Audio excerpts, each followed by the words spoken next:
community called Hoonah, Alaska, Hoonah.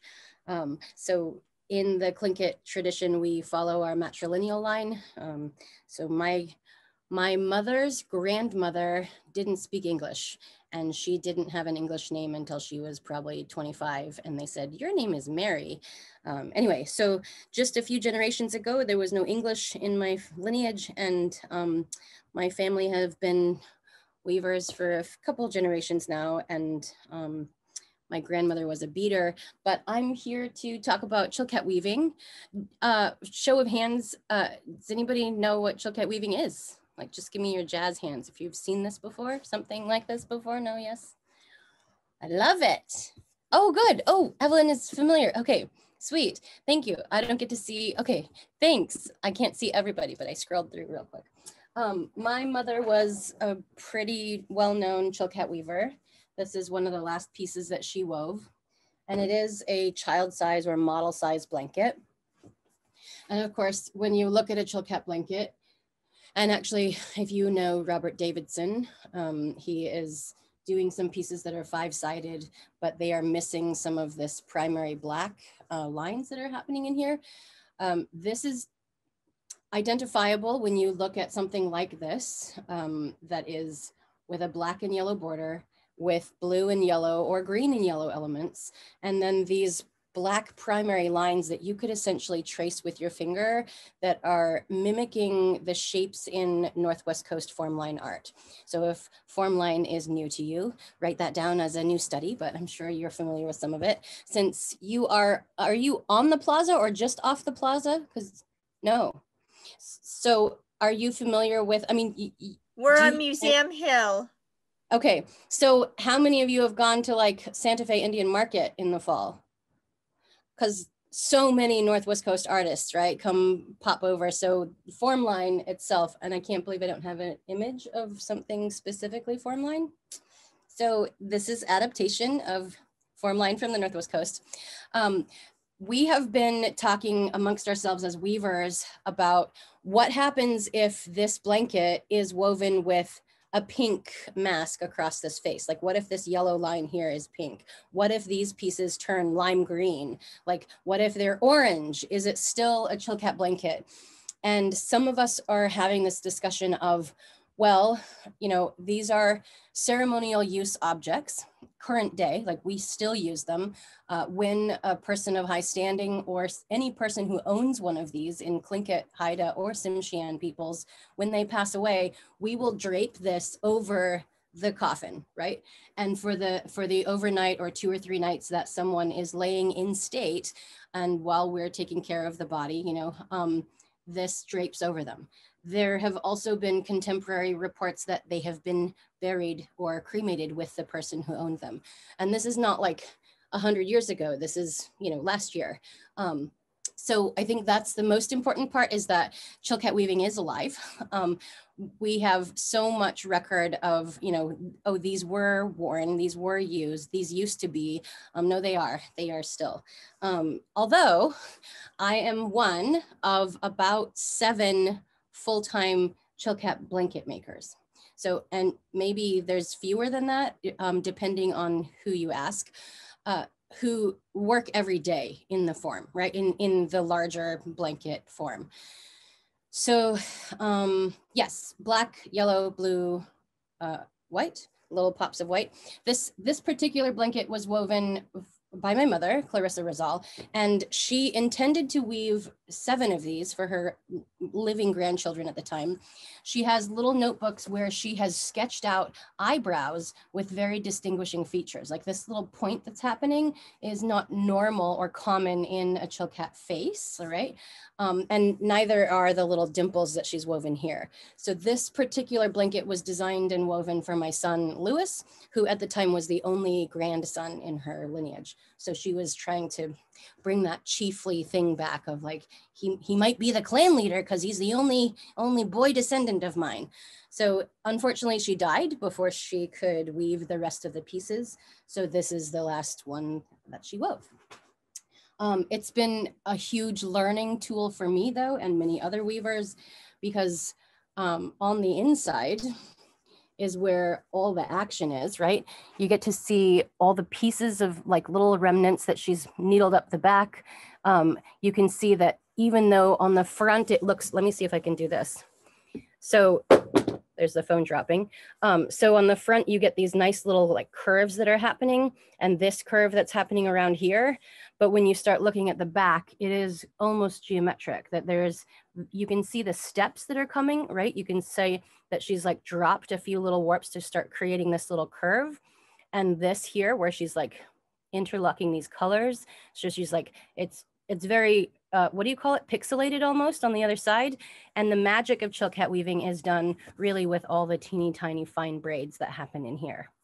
And that's where the magic curves happen, right? So that little nostril piece looks pretty curvy, but then when you look on the back side, which I'm sure we won't see much of, it's really pointy and geometric and not so curvy, right?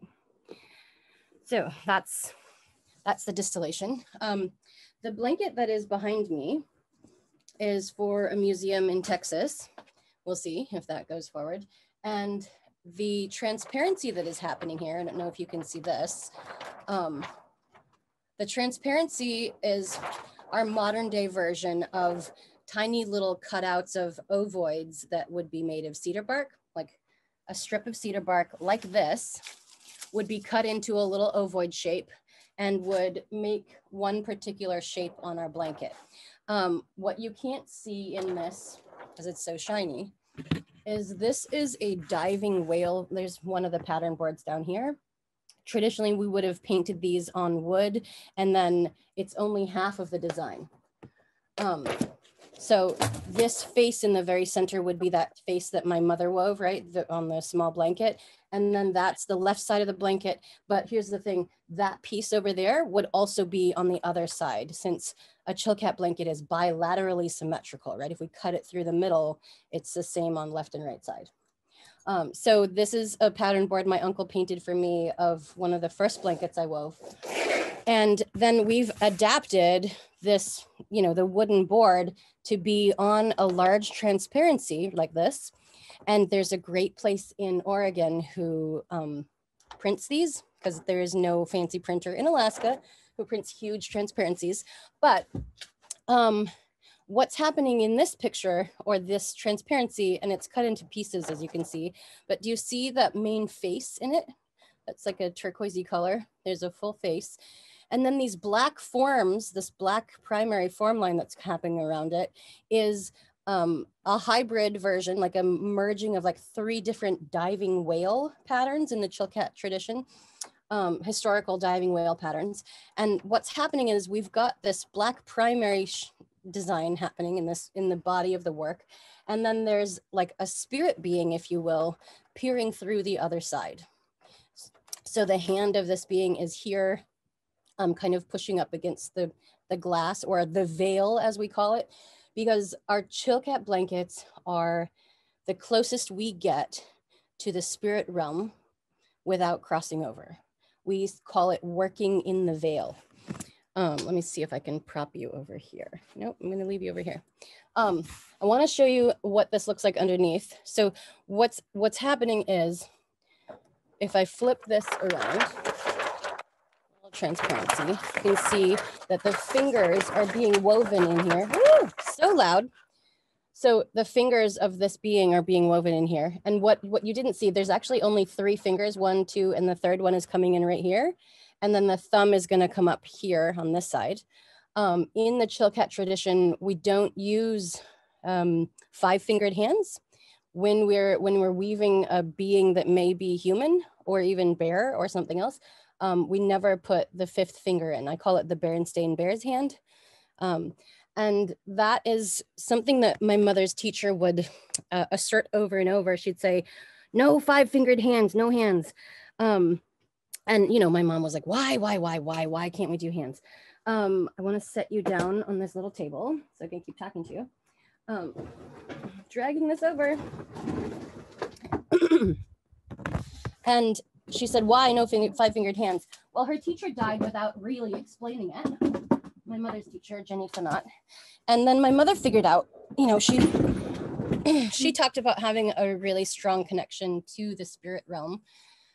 And it came to her, you know, kind of in a dream state, that the five-fingered hand, where in history do we usually see those, right?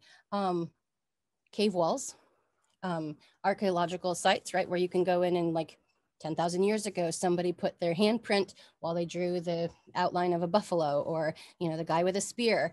And historically, you know, when we go somewhere, we can press our hand into the mud, right? Stating that we human beings were here, right? That's the whole statement of like, this handprint represents that the human contact was present, right? Well, here's the thing about Chilkat weaving is that the work itself is gift enough, right? That we were trained or presented with this knowledge, and we get to sit in the veil of this work, right?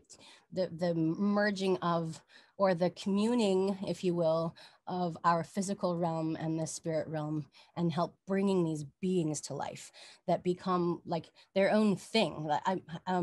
They have their own personality, their own energy. Like you can experience two different Chilkat blankets, and one might have more heavy energy than the other.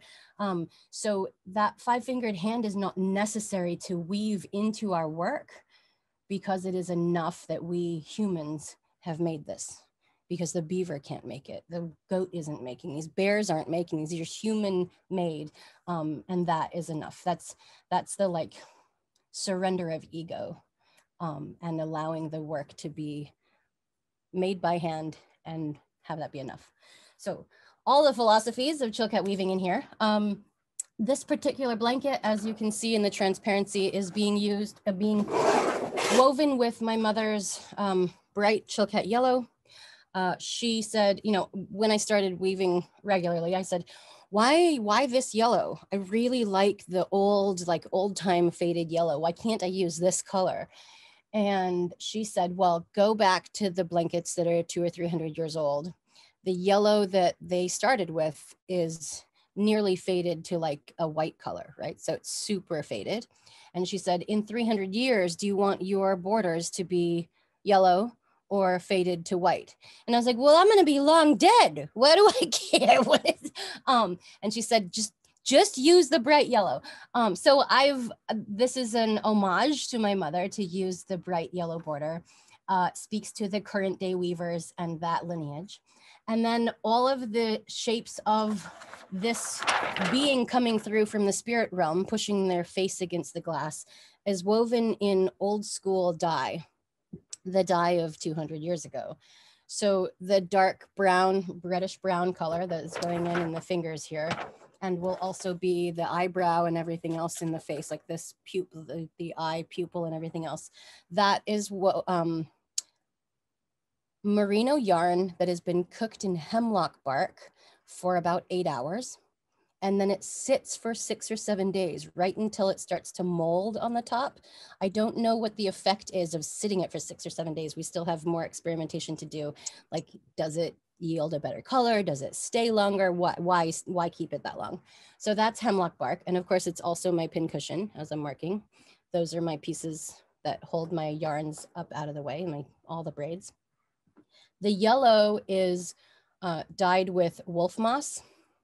And the wolf moss is not native to Alaska. I want to call it Lotharia vulpina, Lotharia. Lotharia vulpina is the scientific term. So it has volpinic acid in it, which is highly toxic. And I'm going to wash my hands after this. No, once it's cooked off, it's fine. But we peoples across the Northwest coast have used wolf moss particularly for, and I'm going to grab a bag of it so you can see what it looks like, but it's a lichen that grows on trees. It's a bright chartreuse color, and we use it to sprinkle on meat and things when the wolves come and try to eat our chickens, right? So we grabbed this wolf moss off the trees, and who figured this stuff out? I love it, but you can buy this on Etsy, or you can coordinate with your friends on the Cascade Mountains. And I'm gonna give it a minute to open this, but it's a very stiff lichen, lichen, because it's algae and, hey, what is it? Algae and fungus got together. They took a lichen to each other, and that's what this is. So super bright chartreuse green. The fun part about this is it's shelf stable once it's been dried. We can dye at any point, right? that's real. We can dye at any point. We never know when we're gonna die. And this gives us freedom to dye anytime. So I think that's one of the reasons that Chilkat weavers have returned to using this particular wolf moss over and over for our yellow, because if you're familiar with dyeing, natural dyeing yarns, there are probably 40 or 50 different things in Juneau or around Southeast Alaska that could be used to dye a bright yellow or a, buttery yellow. And we like this because we can dye in December and we don't have to have access to these live plants, right? Fun, because what else do you do in the winter? You dye yarns. I don't know. It's so snowy. Why? The funny thing is, you can't dye with hemlock in the winter. If you try to dye with hemlock in the winter, you can cook it for 8 hours and look at this. You get this color, not this color. So it just doesn't take. Don't try to dye with hemlock bark from a frozen tree. The last color used here, and that's going to be the central face color here in the Chilkat blanket. Oh, by the way, this blanket is called Between Worlds. So this last color is made of copper ammonia. Ammonia. I'm going to show it to you. I meant I was going to have everything here. It's made by taking little pieces of copper and soaking it like this. Go to Home Depot, get yourself some little copper piping like this. Agitate it a little bit, like rough them up so that there's more little burrs sticking out. And then take it and stick your little copper pipes into your bottle of ammonia, which is really hard to get during a pandemic. I had to order them from down south. There was no ammonia anywhere in any little stores. But this bright blue color, because this is not the usual blue, right? This blue is a chemical reaction of that copper and ammonia, reacting to each other. So it's hopefully going to be like this color before I use it. I'm going to take this blue liquid, pour it over the skein of yarn, and it doesn't turn this color. It turns a really slate gray bluish color, not beautiful for weaving. I mean, not our ideal color. So we take that copper ammonia stuff that's kind of a slate blue and pull it right out of the yarn using chopsticks that you'll never eat with again. Pull it out of that vat of stuff that you've poured that ammonia over, and take a bottle of Bragg's or Heinz brand apple cider vinegar.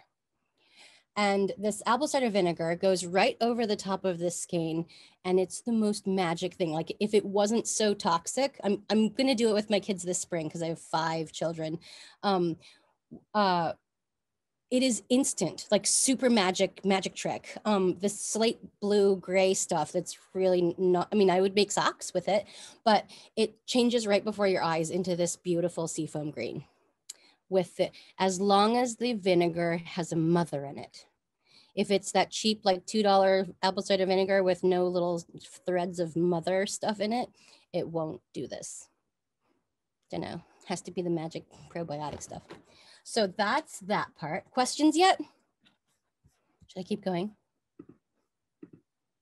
Yes, okay. So let's see, we covered color, shape, design. The question over and over, we get the question of who originated these? Who is making these blankets? And the answer is this. We have Tlingit weavers, Tsimshian weavers, and Tsimshian comes out of Metlakatla, Alaska. Tsimshian, Haida, H-A-I-D-A. Those 3, there are actually one of each of us that could make large Chilkat blankets. Tlingit, Haida, Tsimshian, those are from Southeast Alaska. And then the indigenous peoples of Canada, like Yukon Territory, British Columbia, we have the Kwakwakiwak, Kwakiutl, and Nishka. So there's 3 others over there that also weave Chilkat blankets. One of them is Megan O'Brien. She has 2 N's and an O-B-R-I-E-N, O'Brien. And she's working in Chilkat form, but she weaves teeny tiny things. Like if my warp is this big, and you really can't tell what it is, but I can hang 10 little ends of this in a single inch, right? If I was gonna grab my little inch measuring thing, I hang 10 of them, and I'm using a sock weight merino yarn for most of my work. If I can hang 10 in an inch, Megan O'Brien works with 22 of these strands in a single inch. And if I'm using 2/6 yarns, she's using 290, which is like, I've been asking her like, well, what does that look like? And she said, imagine you pull out a piece of hair, like your single hair follicle, and you twist your hair together. That's the size yarn that she's weaving with. And I said, well, how long does that take you? Because if these blankets take about 2,000 hours, which is 50 weeks at 37 hours a week, if you could weave that much, which about 4 hours a day is about what you want to weave, not more than 4 hours a day. So it's really like 2,000 hours and about 2 years in the making. I said, Megan, how long does it take you to weave a teeny tiny thing like this? And she said, I have never counted and I'm not going to start counting. So I don't know, but it's a long time. So, I don't know, because for every row that she's weaving, if I can do, 16 rows this way, that makes an inch, she's doing quite a few more of that if her yarn is 290, not 2/6. Teeny tiny. Those are the people who make them. We do still use them in ceremony. There are more and more art collectors and museums who are excited about Chilkat weaving. That's exciting, being, one of a few. What else?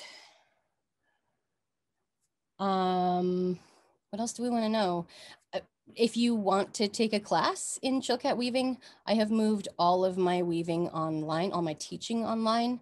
And if you go to patreon.com, I call it Patreon because that's how it's spelled. It's patron with an R-E-O-N, Patreon, right? patreon.com/LilyHopeWeaver. It's the same as my name right here.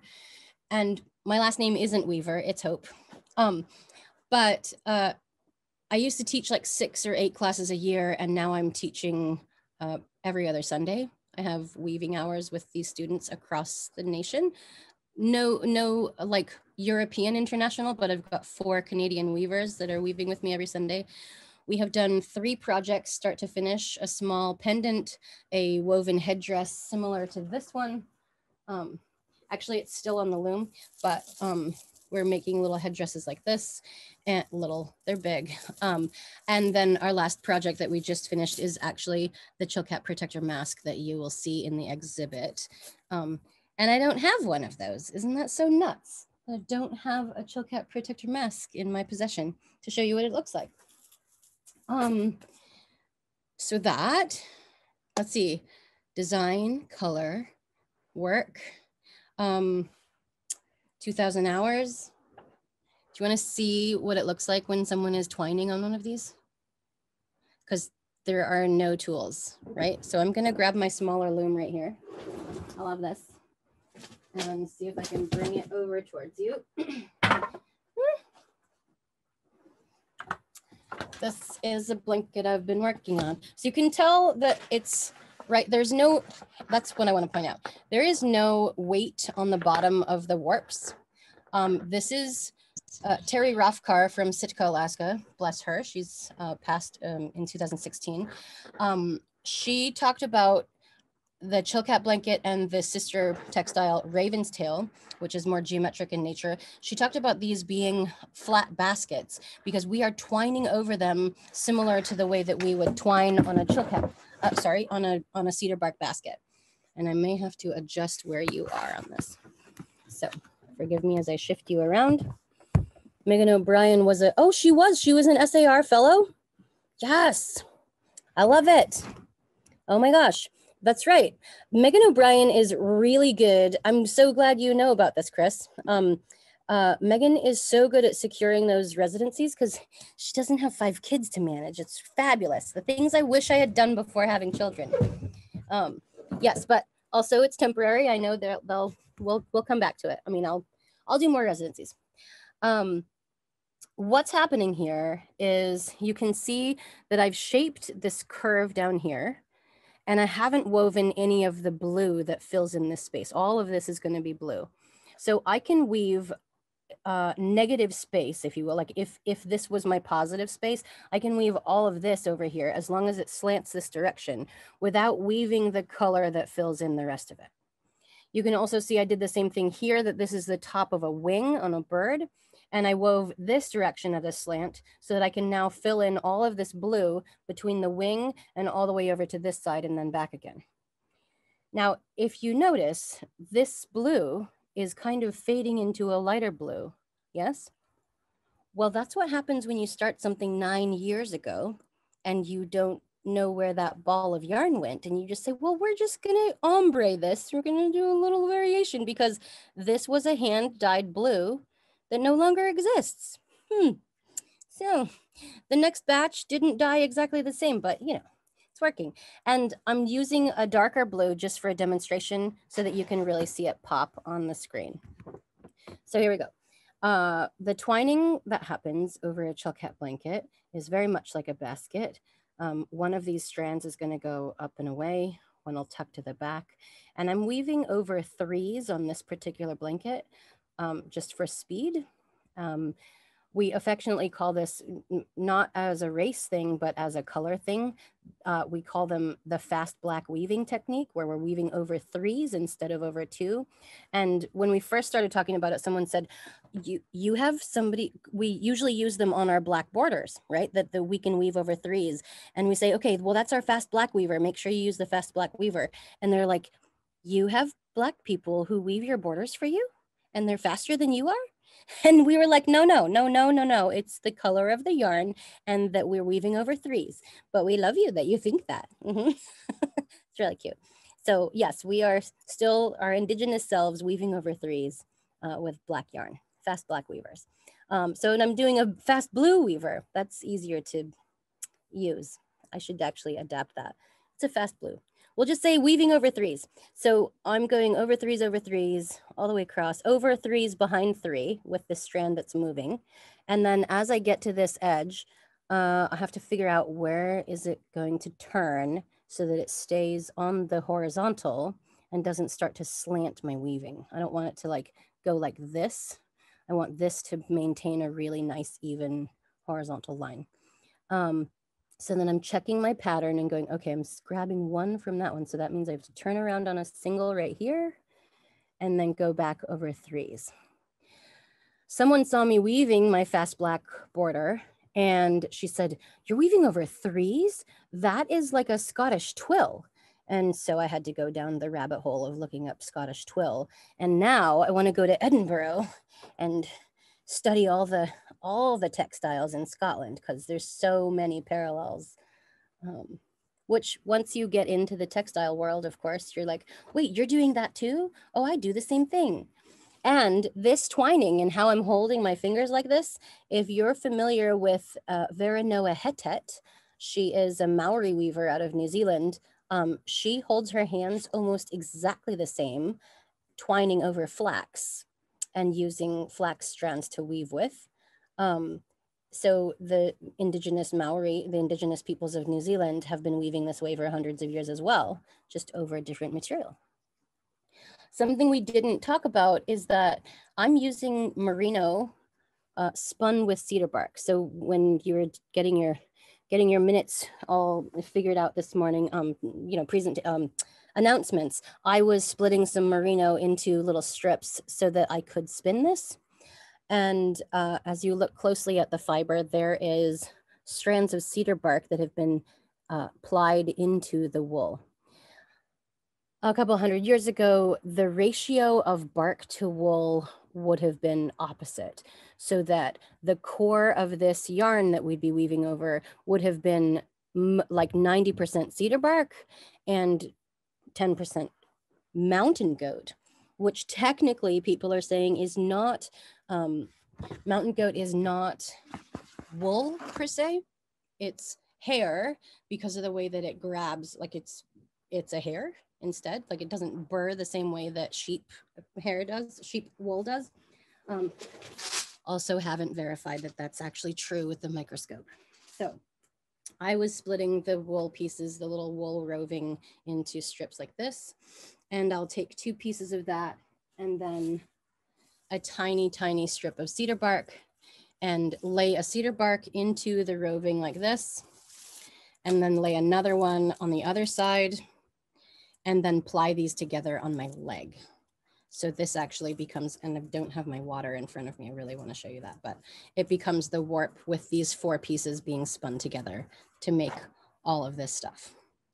So the fun part about this is we have to go harvest our cedar bark, right? We're going to go pull it off the trees. We get it off the trees in strips kind of like this. It has sap like you wouldn't believe, right? So we're pulling off this yellow cedar bark. It's full of sap. We take these strips, cook them in a crock pot for 3 days until it becomes pulled pork cedar bark. I mean, it's shredding into itself, right? So it's just falling apart. Then we sit and painstakingly strip it to be about the thickness of Glide dental floss. And that's because we have way easy access to merino wool now. We don't have to use mountain goat. And then our hands don't callus and get blisters as much if we're using a smaller amount of cedar. And you can see that it's already changed color from being boiled. So this is not sappy, and this is the fresh off the tree sappy stuff. So we sit and binge watch our Netflix show and split our cedar bark into teeny, teeny, tiny strips. And then we sit and spin the wool and the bark together to make our ball of this. So this is what the warp looks like when we just freshly spun it. You can really see the little pieces of bark are inside there. This is about 30 yards of warp. And to start a full-size blanket like this, we need 1,000 yards. This is 6 hours of work just in the spinning. Doesn't count the cooking of the bark or the splitting of the bark or the going up the mountainside and pulling the bark. If you get to hang out with Dolores Churchill, who's now, I think she's 90 something, 98, 90 something, 91. She took me out cedar bark harvesting in 2009 when she was 83 or something like that. And she was doing elastic band exercises, like standing on the elastic band and like stretching her arms out like this. And I was like, Dolores, what are you doing? And she said, oh, it's harvesting day, so I'm preparing to harvest. And she said, you can use them when I'm done. You want to do 10 or 15 minutes before we go up the mountain? And I said, I'm young, I'm 20 something, it's fine, we don't have to do this. I was sore for a week. We went up and we only pulled like 8 or 9 pieces off the tree, and it doesn't come off easily. So you're holding onto this bark at the bottom of the tree and you're kind of like jigging, like you're doing these little like jerk movements, and then you start pulling and it starts to like pull up the tree, and like you don't even know the muscles that you're using. Well, she knows because she was doing her workout, but I was sore. I was so sore. I was like, I don't want to harvest bark ever again. It hurts. And she said, well, you just do your elastics beforehand. So listen to your elders when they tell you to do your stretches before harvesting bark. That's that one. Materials. Most of us are using merino wool now for easy accessibility. We already talked about color and how much color we're using. I want to show you this one over here. I lied when I said I don't have a mask to show you. This is the start of a teeny tiny mask. So this is what I was talking about as far as negative space goes. I am shaping the outer edge of this mask, and I'm going to grab my little transparency right here and show you this. This is a hand-drawn face, right? And I'm gonna hold it up on my picture here so you can see that I am shaping the top outer edge of this here. And this is what I have on Patreon. I have 40 people, half of them who have spun their own warp for this project. I have 40 people who are weaving Chilkat protector masks with me. So we have to like keep checking and making sure that it's on. And then the trick is like not tilting it, right? So if I tilted it like that, then I'd have all this space that I'd weave and then go, oh wait, that's kind of skewed. So always keeping it on the level, right? Once I have woven these last few lines all the way back to here, and I kind of have a horizontal line here, then I can start putting in my braids. The magic trick is putting the little braids in here, which is a 3-strand braid, and then weaving the black back and forth in this little like top of the nose area, right? And this template is literally drawn with Sharpie, not like a high-tech printing here. And it was derived from the 13 masks that I wove in 2020. So a distillation of all the things that work and don't work. That is a mask in process. And of course, this is like a chartreuse lime, not a traditional Chilkat color. And we're stretching the boundaries of what is Chilkat weaving. So depending on which weavers you talk to, some will say, well, this is technically, it's using Chilkat technique, but you've like broken the color like agreement of being a Chilkat piece because I'm gonna weave this nose in magenta, like bright magenta. Maybe it'll be black and the lips will be magenta, but so myself and Evelyn Vanderhoop, who's a British Columbia weaver, and Megan, actually, we're talking about like, how do we navigate this conversation of what is Chilkat weaving? Does it have to have a black and yellow border around it? Does it have to have the 5-pointed, where it drops down at a V instead of straight across the bottom?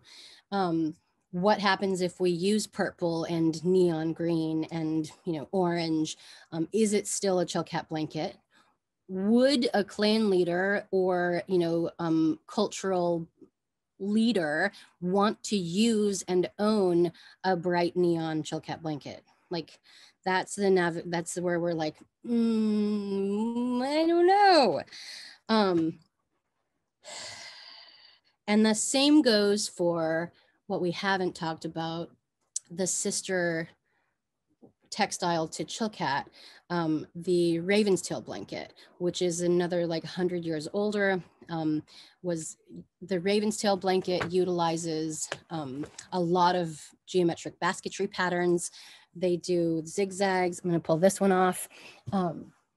There are about 16 old Ravenstail blankets gathered in museums across the world, and a lot of them have, don't bother the eye because that's Chilkat, but this particular pattern is called All Our Ancestors, and the way that zigzags. Do you see a relationship here? I really like green. So this is one of the projects that we did on Patreon, and we've woven the braids already for it and everything. But this All Our Ancestors pattern is on like 10 of the 16 old blankets. And the Ravenstail robes, you can see the warp has no bark in it. And they do a lot of geometric patterns, black and white primarily, and see how there's just a pop of green through here? That would be traditionally yellow, just a pop of yellow. No fat yellow border necessarily, like the Chilkat blanket, and a Ravenstail blanket is 4-sided, right? So the top and bottom are parallel to each other, 2 sides are parallel. Lots of white and black and a teeny tiny bit of yellow. And we say that those Ravenstail blankets were kind of like a migration of the baskets that we are weaving on the Northwest coast. And then we realized like, well, what if we made a flat basket and put it on somebody's shoulder? That'd be pretty cool. So anthropologically, the Tlingit called those Ravenstail blankets Yais Kuwu. So it's documented that we had a name for them, the raven's tail, before ethnographers came and said, what is that? And all we knew was yes kuwu, and they translated that to say raven's tail, because yes is raven and kuwu is tail. I think that's about it. I think that covers all the things. We talked about materials, we talked about color, talked about the challenges of navigating a like growing art world. If you're familiar with formline, you likely know that formline used to be black and turquoise and red. And if you're watching Crystal Whirl or Alison Bremner, Robert Davidson himself, some of the biggest names in formline, they're using neon and orange and purples because we can. We have digital access, we have easy access to all the colors of the rainbow. So it's an evolving conversation of what does this mean for our traditional works. Thank you so much. Very good. Thank you. Bye-bye. Everyone have a beautiful Monday. Take care.